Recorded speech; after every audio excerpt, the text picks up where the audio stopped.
Hello दोस्तों, welcome back to my channel one second. जो लोग पहली बार आए मेरे चैनल को प्लीज आप लोग सब्सक्राइब कर दीजिएगा। इस वीडियो में हम लोग चर्चा करने वाले हैं हैवेल्स इंडिया लिमिटेड के बारे में। उम्मीद है आपको नाम क्लियरली दिख रहा होगा। अगर हम लोग आज की बात करें, तकरीबन 1% की गिरावट इस स्टॉक्स के अंदर देखने को मिली है।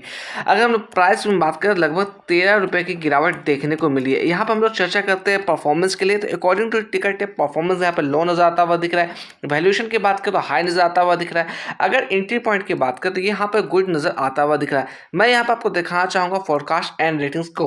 तो यहाँ पर आप देखिएगा 32 एनालिस्ट ने इसे कवर किया है, जिसमें 75% लोगों ने कहीं ना कहीं बाय की रिकमेंडेशन दी है। अगर मैं आपको यहाँ पर दिखाऊं म्यूचुअल फंड की होल्डिंग को, तो आप यहाँ पर देखिएगा म्यूचुअल फंड के पास तकरीबन 5% की हिस्सेदारी है और रिटेलर्स की बात करें लगभग 5.5% की हिस्सेदारी है।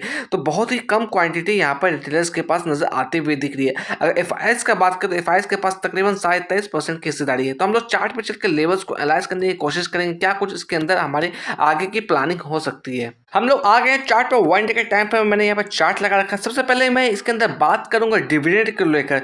तो अगर हम लोग बात करें 22 जनवरी 2025 को, तो ये इसका कहीं ना कहीं एक्स डेट था। इस दिन इसने 4 रुपये प्रति शेयर के हिसाब से डिविडेंड अनाउंस किया था। अगर मैं बात करूँ कुछ और चीज़ों को लेकर, तो ये स्टॉक अपने 50 डीएमए के काफ़ी नीचे ट्रेड करता हुआ दिख रहा है। अगर 50 डीएमए की वैल्यू की बात करें, इसकी वैल्यू तकरीबन 1644 आती हुई दिख रही है।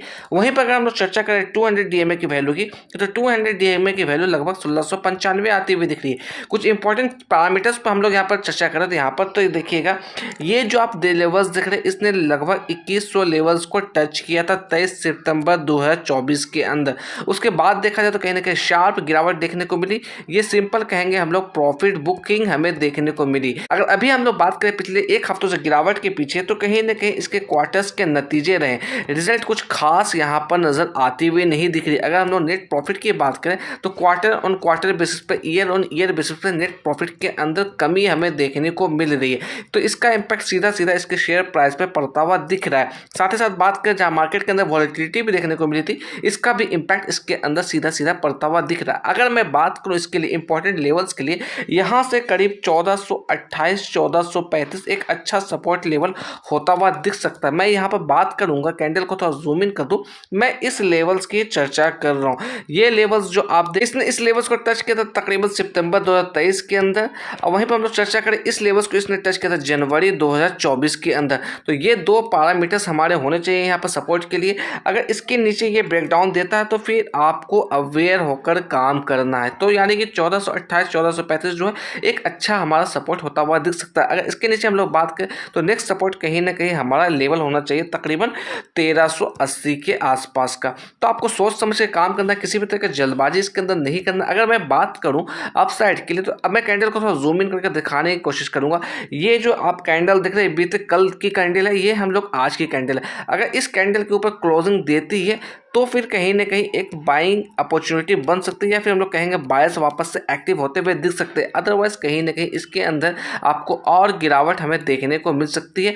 तो आप थोड़ा अवेयर होकर काम करिएगा इसके अंदर। कुछ और चीज़ों को लेकर हम लोग चर्चा करें इसके अंदर, तो यहाँ पर मैं आपको टेक्निकल्स दिखाने की कोशिश करूंगा। ये टेक्निकल्स ट्रेडिंग व्यू के प्लेटफॉर्म की तरफ से, मेरी तरफ से किसी भी तरह का बाय और सेल का ये रिकमेंडेशन नहीं है। यहाँ पर आप देखिएगा 16 ऐसे इंडिकेटर है जहाँ से सेल का इंडिकेशन आता हुआ दिख रहा है, एक ऐसे इंडिकेटर है जहाँ से बाय का इंडिकेशन आता हुआ दिख रहा है। अगर हम लोग प्राइस फोरकास्टिंग की बात करें तो यहाँ पे देखिए 38 एनालिस्ट ने इसे कवर किया over the 1 year of time period. Upside का एस्टिमेट देखा जाए तो यहाँ से काफी ऊपर नजर आता हुआ दिख रहा है, तकरीबन 2100 का एस्टिमेट यहाँ से आता हुआ दिख रहा है। तो आपको फोमो में नहीं आना है, आपको सोच समझ के डिसीजन लेना है। और डाउन साइड की एस्टिमेट की बात करें तो यहाँ पर 1450 का लेवल आता हुआ दिख रहा है।